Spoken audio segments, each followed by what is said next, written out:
Salve telanautas queridos do meu coração, eu sou o Heitor Teixeira. Obrigado por estarem aqui para mais um vídeo de recapitulação de Star Trek Lower Decks. Dessa vez com o episódio 8 da terceira temporada, Crisis Point 2, Paradoxos ou Ponto de Crises 2, Paradoxos.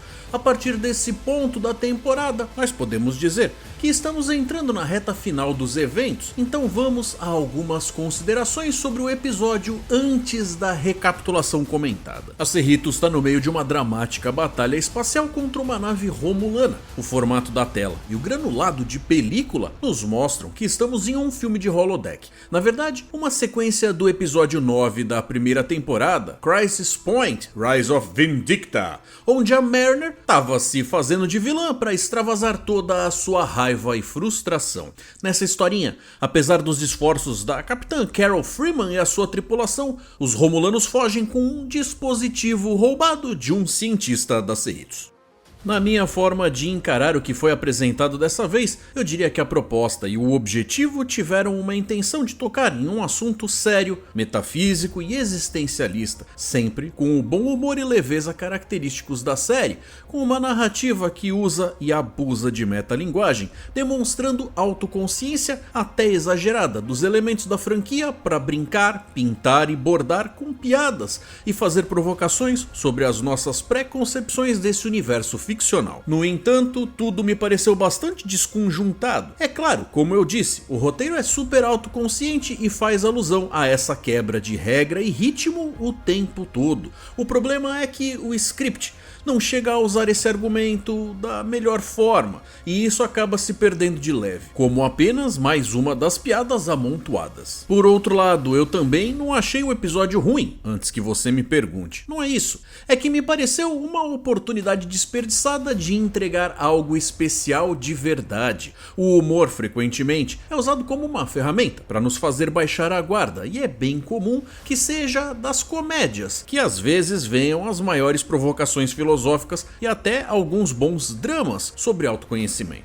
O que me transpareceu dessa vez foi que eles entregaram uma série de momentos quase aleatórios para que você procure conectar os pontos com o seu repertório pessoal, buscando justamente esse significado que talvez nem esteja lá, mas dentro de cada um de nós. O que não deixa, de alguma forma, de ter um lado de experiência religiosa. Esse foi um tema que eu gostaria de ter visto sendo tratado em uma das séries live action, sem a membrana do engraçaralho, envolvendo o significado final ou distraindo a audiência com linhas de fala que no máximo põem um sorrisinho tímido no canto da sua boca boa parte das vezes. É comum que histórias onde era tudo um sonho ou versões dessa ideia, como é o caso de algo que acontece predominantemente no holodeck, corra o risco de ter um grau de importância reduzido, e esse não é o caso aqui, já que a jornada, sem intenção de trocadilho, é muito mais mental ou talvez espiritual no caso dos envolvidos.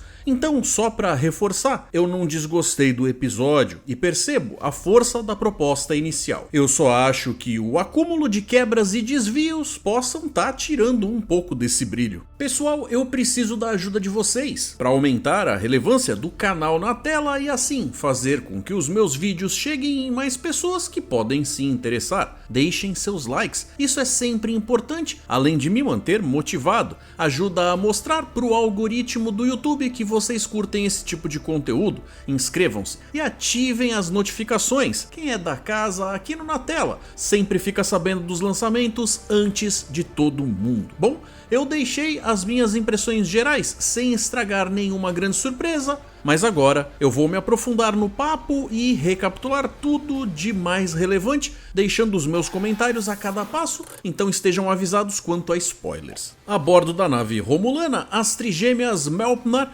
ordenam que a Cerritos seja destruída. A Freeman está prestes a abandonar a nave, mas antes que ela possa dar a ordem, outra nave super imponente chega. Ela executa uma passada ao estilo Star Trek First Contact, enquanto desvia o fogo direcionado para a Cerritos. Shax agradece os profetas, mas a capitã diz para agradecer ao Capitão Bucephalus Dagger, interpretado pelo Alferes Boimler. Só lembrando que Bucephalus era o famoso cavalo de Alexandre o Grande, mas que parece algo pejorativo, parece. Uma das trigêmeas Melpnar diz que quer a cabeça de Dagger, enquanto outra diz que elas já venceram e a sua nave salta para o Warp. A Freeman abre comunicações com Dagger e explica que os Romulanos roubaram o Chronogami, um dispositivo de viagem no tempo. A capitã explica que Chronogami é uma mistura dos radicais Chrono, que tem a ver com tempo, e Origami, que é como dobrar sobre si mesmo, expondo assim o seu significado em relação à viagem no tempo, algo que é feito de uma forma didática demais para se parecer com algo que de fato aconteceria na vida real.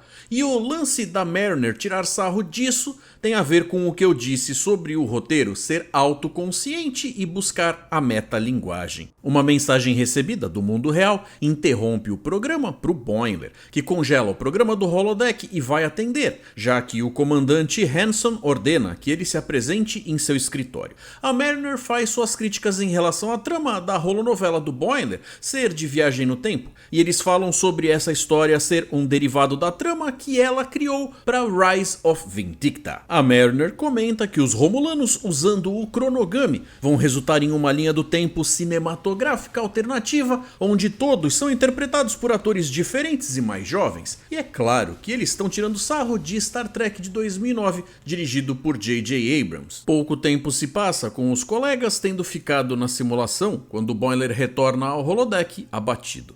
A Mariner pergunta o que o Hanson queria e ele responde que era para reatribuir turnos de trabalho.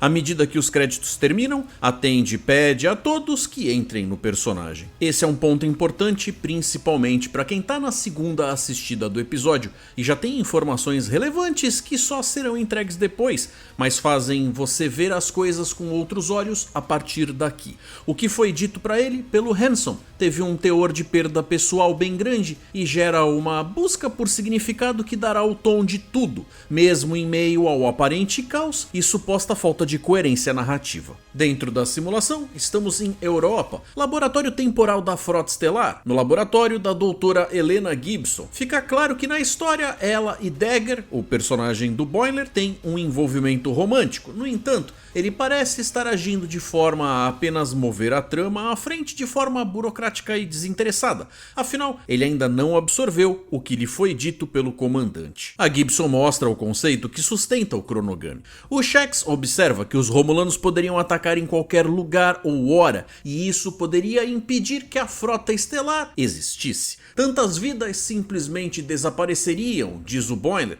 que começa a refletir mais sobre a mortalidade. Gibson dá à tripulação um relógio que pode rastrear o Chronogami, que está sendo levado para um planeta que é o favorito dos traficantes de armas do mercado negro. As trigêmeas romulanas estão indo para lá para comprar o combustível para o aparelho. Ao rejeitar fazer a sua parte no roteiro e aproveitar os avanços e flertes da doutora, Boimler deixa todos confusos, inclusive a doutora holográfica. Ninguém entende o porquê da mudança de comportamento repentina. Eles chegam no planeta e estão disfarçados na rua, onde um homem exorta a orientação de Minuk, outro afirma que são todos hologramas em uma simulação, e mais um afirma que Kitikha tem as respostas verdadeiras para as perguntas mais importantes da vida. A Mariner tá achando que uma cena de ação irá se seguir, mas Boimler parece mais interessado no tal personagem figurante que normalmente não passaria de um elemento de fundo. Ela questiona o desvio narrativo e pede que ele continue com a trama principal, mas Boimler observa que é um programa adaptativo, e esse talvez seja um dos maiores problemas que ele permita que acabem acontecendo, mesmo que de forma inadvertida. Uma cena de perseguição começa com a Tendi e Rutherford, mas Boimler não tem interesse em seguir esse enredo. Ele dá para a amiga Oriana o comando da trama A. Conquistado pela proposta de Kitikha, ele diz que eles vão encontrar o sentido da vida, que é mais importante do que a história que ele escreveu. Em momentos de amargura, é comum que nós achemos que alguém tem algum tipo de resposta mágica para aquilo que realmente importa. ainda que a possível origem dessas respostas, que de fato são impossíveis, seja uma fonte tão improvável quanto um algoritmo de inteligência artificial de um holodeck, tentando preencher lacunas de um script cheio de buracos, simplesmente porque seus participantes decidiram não brincar dentro dos limites da programação original. Então é de se esperar que o que vai ser usado para preencher esses espaços seja uma montoeira de clichês e redundâncias, mesmo que o que tenha sido prometido tenha sido as verdades do universo. Lembrando que no Guia do Mochileiro das Galáxias, a resposta para a vida, o universo e tudo mais era 42. Eles acham a sequência de perseguição divertida, e depois que os Romulanos ativam o Chronogami, a Tendi leva a tripulação pelo portal atrás deles, que chegam no Centro de Pesquisas Aquáticas da Frota Estelar em 2341, durante a grande crise das algas sulianas. A Tendi fica frustrada com o Rutherford, que aparentemente não tá levando as coisas desse faz de conta tão a sério quanto ela acha que ele deveria. No planeta do Mercado Negro, o Boimler pergunta como eles encontram o tal Kitty Ha, mas a resposta está claramente sendo improvisada pelo programa e a Mariner relembra que o holodeck está apenas providenciando uma história de pano de fundo, sem coerência ou qualquer compromisso com a trama principal ou sequer com a realidade. O personagem sinistro se levanta e revela que suas costas estão cobertas por um mapa de tatuagem, e quando o Boimler decide investigar o mapa, ela se irrita sem compreender o que está rolando com o colega e sai do holodeck pensando naquilo. Ela acha que ele é um idiota por estar procurando algo profundo em uma simulação. Nos aposentos do comandante Hanson, a Mariner chega para a sua avaliação e é elogiada pela melhora em seu comportamento. Mas antes dela sair, Hanson pergunta sobre Boimler e revela que a duplicata dele, gerada pelo incidente com o teletransporte, morreu essa manhã. Um vazamento de gás estranho o matou enquanto ele dormia. Então a ficha dela cai e ela suspira. Oh não. É verdade que nada disso faz com que o comportamento dele passe magicamente a fazer sentido. Mas agora ela entende que existe um toque de luto motivando todo aquele questionamento sobre significado. Sabendo o quanto um amigo pode representar em um momento desses, o comandante sugere que ela pode querer estar lá pelo Boimler, e automaticamente a gente sabe que ela mudou a sua forma de pensar sobre o comportamento dele. Tendi e a tripulação chegam a Sydney em 15 de julho de 1982 na novela holográfica. Um ancestral do polvo da crise das algas está no aquário local e a Oriana imagina que os Romulanos estejam planejando assassiná-lo. Logo, eles são atacados por uns punks de rua, mas com o Shax ali eles não dão nem pro cheiro. A Tendi diz que eles precisam sequestrar o povo e levá-lo para um lugar seguro. No entanto, Rutherford tá entretido com os punks desacordados. Ela tá bem brava com a falta de comprometimento do colega. Em outro lugar, Mariner retorna ao programa do holodeck em um cargueiro. Ela é apreendida por personagens sem nome que a jogam numa cela e, para sua surpresa, Boimler também tá lá. Ele diz que o mapa foi um fracasso e quando não conseguiu encontrar Kitty Ha, os seguidores se amotinaram e reclama a trama dessa história de holodeck desmoronou. Ela conta que tá sabendo sobre a morte do clone dele e o Boimler diz que ainda não processou a notícia. Ele morreu sem motivo. Ele tá tentando fazer com que tudo isso tenha algum sentido para que a sua existência importe. É uma situação complexa porque o outro é mais do que uma pessoa conhecida que faleceu. É uma outra versão dele, nascida de uma circunstância que mostra uma pessoa seguindo por dois caminhos diferentes. Então aquilo muito bem poderia ter acontecido com ele. Ele declara o filme um fracasso e pede o arco para sair do holodeck. Mas ela o impede e diz que se ela pôde encontrar significado no Crisis Point improvisado dela, ele também pode. Então ele é encorajado, mas primeiro eles têm que fugir. É quando a parede explode e eles são resgatados por Nick Nack, que é outro personagem terciário da trama, que acabou ganhando alguma importância por causa do desvio da historinha. Na ponte, o Boimler confronta o cara sinistro do mapa e a Mariner prevê um discurso estilo textão. Mas em vez disso, o Boimler escolhe o estilo Kirk, e enquanto o Boimler bate no cara, a Mariner e o Nick Nack dão conta do resto da tripulação da ponte. E é aí que o Boimler descobre: as abas traseiras do mapa de pele podem ser dobradas no estilo revistinha Mad, revelando o caminho para Kitty Ha. Enquanto isso, já em 1261, agora em São Francisco, na fundação da Federação, Tendi, Rutherford e a tripulação da Ponte da Cerritos devem impedir que uma bomba exploda. Rutherford canta a música Chuchu pra si mesmo, e a Tendi tá claramente frustrada, porque ele ainda não tá levando isso a sério. Um dos romulanos incapacitados tenta matar Rutherford, mas a doutora T'Ana pula e se põe no caminho, sendo mortalmente ferida. Obviamente a Tendi é afetada pela perda, mas o Rutherford não tá se importando muito, afinal ele acha que eles estão apenas se divertindo, mas pra Tendi aquilo não tá sendo diversão. Ela tem intenções reais de se tornar capitã, e não seria nada ok se perdesse alguém em uma missão. Ele não tinha pensado nisso dessa forma, mas quando descobre que aquilo é importante pra amiga, finalmente começa a levar a história a sério. Ela escolhe adotar a estratégia dos seus inimigos e abrir o portal do tempo. Eles voltam pro começo do filme. A Cerritos está sendo atacada pela nave romulana, que mais uma vez rouba a caixa. No entanto, a sua vitória é interrompida pela capitã que a Tendi está interpretando. Ela está na ponte da Cerritos, junto com duas versões da tripulação da ponte,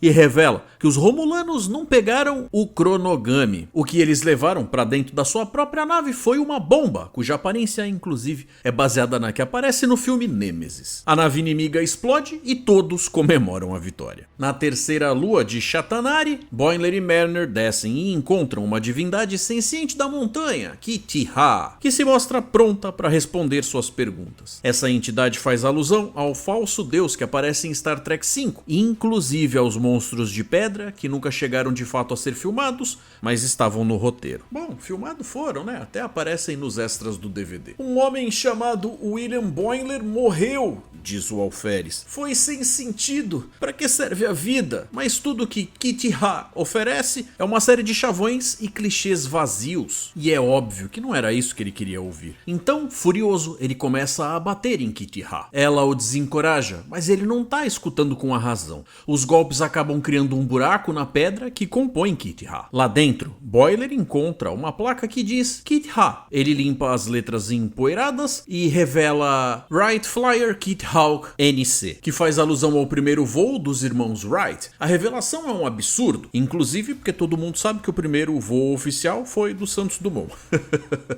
E o Boimler começa a se debater e a reclamar. Ele grita até desmaiar. Essa coisa com a placa também foi uma referência a Viger do The Motion Picture. Quando acorda, ele está em uma fazenda. A imagem não é mais widescreen cinematográfica. Ele segue uma voz até o estábulo e mesmo com o nome Kirk na caixa de correio, quem ele encontra lá dentro é o Capitão Sulu, que explica que ficou com a propriedade. Vida após a morte? O Nexo? Não. Idaho. Boimler diz que não programou nada disso no Crisis Point. Ele explica que estava no holodeck tentando encontrar significado na aleatoriedade da morte. E então o lendário capitão lhe diz: Brad, perdi muitos amigos, alguns heroicamente, outros tragicamente. A aleatoriedade da morte é apenas um reflexo das alegrias inesperadas que encontramos na vida. E Boimler diz que acha que pode viver com isso. Boimler tenta fazer mais perguntas, mas esse pseudo-sonho / devaneio o expulsa. No instante seguinte, ele acorda na enfermaria depois de receber um hipospray. A patota está reunida ao seu redor. Ele estava desidratado e a doutora T'Ana alerta que ele deve fazer pausas para tomar água no holodeck. Foi muito legal ter a participação de George Takei como convidado, mas foi ultra gratuito e para dar uma cutucada no William Shatner. Ah, com certeza foi. Boimler pede desculpas por seu filme ser ruim, mas Tendi e Rutherford dizem que foi ótimo. Até a Mariner curtiu. Mas T'Ana diz a ele para sair da enfermaria para dar espaço para outro paciente. No corredor, a Mariner diz que talvez essa tenha sido uma boa sequência de Crisis Point. Ela o parabeniza por não terminar com um suspense sombrio. Boimler diz: os cliffhangers são os piores. Eu odeio quando as pessoas fazem isso. E o episódio oficialmente termina. No entanto, em um sistema em algum lugar confidencial, uma nave classe Defiant surge no meio de uma nebulosa vermelha. Dentro, uma figura não identificada abre um caixão que parece muito com o que usaram para colocar o corpo do Spock em A Ira de Khan, revelando William Boimler dentro. A figura administra um hipospray e o faz acordar, então lhe entrega um distintivo da seção 31. 41. Rola mais uma piadola sobre o quão secreta é uma seção que tem sua própria insígnia e o episódio acaba pra valer. Quais as chances disso ter algo a ver com a conspiração envolvendo o implante cibernético do Rutherford? Mistérios. Então, pra finalizar, como eu disse, a proposta foi muito bacana, mas a execução não foi a minha favorita da temporada. Em Lower Decks, nós até temos um arco rolando em pano de fundo, mas como os episódios são essencialmente fechados, com começo, meio e fim, o fato de só terem mais 2 episódios previstos não assusta, como se houvesse algo que corresse o risco de ficar com um desfecho ruim. E eu entendo que a resposta para algumas, ou todas, as perguntas mais relevantes que há para se fazer, ou não hajam respostas claras e finais, ou elas sejam extremamente pessoais e não compartilháveis, mas não tô 100% convencido que o episódio tenha tratado isso da forma mais proveitosa. Ainda mais com o clone de transporte não tendo de fato morrido. Agora, vale lembrar que aquela não é uma versão malvada do Boimler, é uma cópia exata. Então, para ele ter aceitado estar naquela situação, o convencimento terá que ter sido muito bom. Então, pessoal, por hoje é isso. Eu vou ficando por aqui. Espero que tenham curtido mais esse vídeo. Um forte abraço, galera, e até mais.